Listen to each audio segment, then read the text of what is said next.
Good morning, children. In the last class, we learned about the incomplete diagrams of the convex as well as the concave, children. Okay.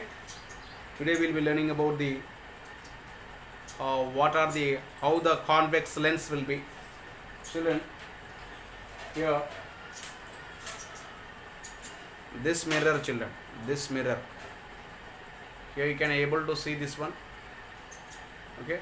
The back side, it is colored, whereas this side it is not colored, it is silver. Therefore, children, here this mirror, if you can see over here, as it is somewhat inside, children, inside it is like this. Therefore, this mirror it is called as a concave, children.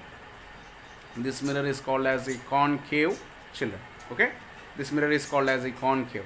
Normally, for a concave, okay, children, for a concave, when the object is placed at different places,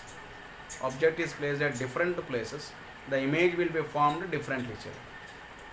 Okay, when the object is placed beyond C, okay, when the object is placed at infinity, beyond C, between C and F, on F, between F and P, like that the images will be formed differently, children.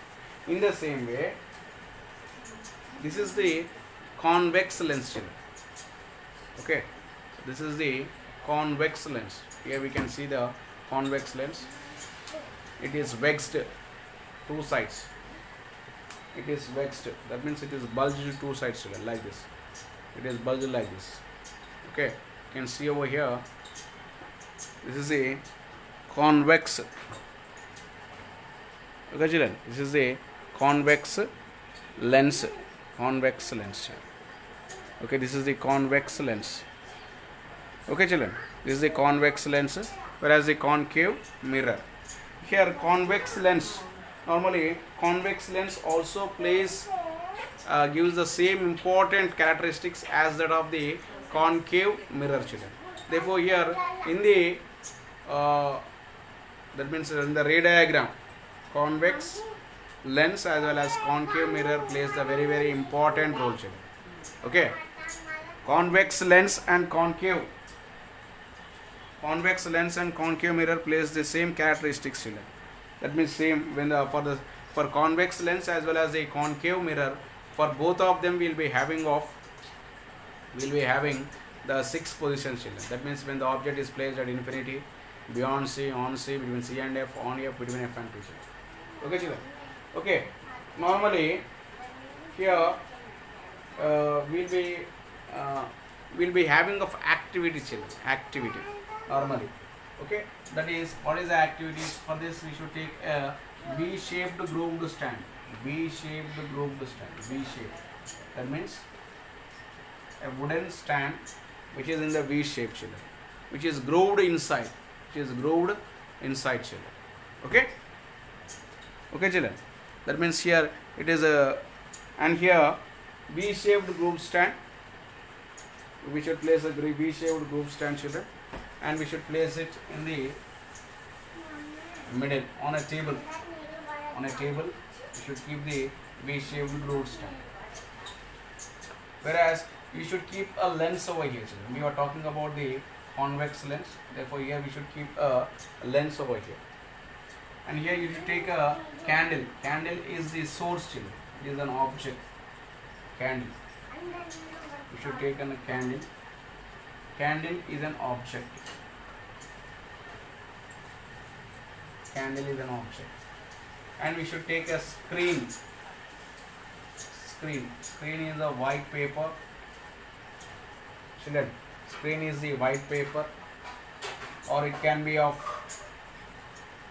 screen. It can be of a white painted wooden piece, like that, children. Okay, when I place the candle, the source of light, in front of the lens, what happens? Here the distance from the object to the lens is called as the object distance. And here when the object is placed in front of the convex lens, the image is formed on the screen, children. Therefore the distance from the image to the lens is called as the image distance. Image distance. Okay, and here we should make a note of this, note of the object distance, image distance, and the focal length. Okay, see a serial 1, serial number, object distance, image distance, focal length. Okay, children. Here, for the first one, when the object is placed at 40 centimeter, by using the scale we can measure, children. So first you keep an object at 40 centimeter. Then the image is formed somewhere here 20.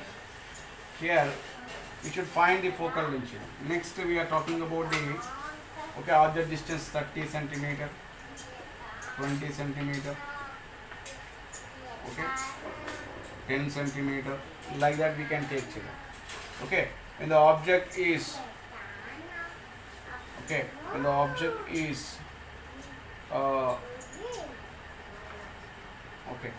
40 centimeter, object distance is 40 centimeter, somewhere we will be getting of the image distance as 30 centimeters. Why? Because the image will be formed in between of C and F, and the object is at infinite. When the object is at beyond C, the image will be formed. Okay, and the object is at when the object is at 30 centimeter, the image will be formed at 20 centimeter. Like that, we'll be getting the different images. By using of these U and V, we can able to find the focal length. Focal length of a lens. You can find the focal length of the lens, whereas the focal length of a lens is given by the formula, that is 1 by F is equals to 1 by V minus 1 by U. Okay, children. Here we use the formula, that is 1 by F is equal to 1 by V minus 1 by U. Therefore here to find the, this is VU or UV, U minus V, F is equals to UV by U minus, F is equals to UV by U minus. Okay, by substituting this formula, we can able to get the, the focal length of the lens, children. We can able to get the focal length of the lens. Okay, children. Therefore here, by doing this activity, we get the value of U. That means by taking the measurements, we get the value of V, that is U value, object distance, image distance, and by using of this of the object distance and image distance, we get the focal length. Okay, focal length of the lens. We can get the focal length of the lens. Normally, children, for any convex lens, every convex lens will be having the focal length. Okay, will have the focal length. Therefore, this finding out the focal length of a lens is given by the formula 1 by F is equals to 1 by V minus 1 by U, children. Whereas in the in case of the mirrors, we use the formula 1 by F is equals to 1 by V plus 1 by U, children, plus 1 by U. But whereas here we use the formula 1 by F is equals to 1 by V minus 1 by U, children. Here this formula is called as a lens formula. In the case of mirror, it is called as the mirror formula. Lens formula states that 1 by F is equals to 1 by V minus 1 by U. Here in the lens formula, okay, 1 by V minus 1 by U, minus 1 by F is equals to 1 by V minus 1 by U. Whereas in case of the mirror formula, 1 by F is equal to 1 by V plus 1 by U. Okay, 1 by F is equals to 1 by V minus 1 by U. Whereas here F is called as the focal length. F is called as the focal length. V is the image distance. And here U is the object distance. Okay. F is the focal length, V is the image distance, U is the object distance. Okay, lens formula states that 1 by F is equals to 1 by V minus 1 by U, whereas the F is the focal length, V is the image distance, U is the object distance. Okay, normally in the sometimes they may ask that write the terms of the lens formula. Therefore, when they ask to find the terms of the lens formula, you should write the formula. Then afterwards, okay, you should write the what is F, what is V, what is U. Okay, the remaining we will be learning in the next class, children. Have a nice day. Thank you.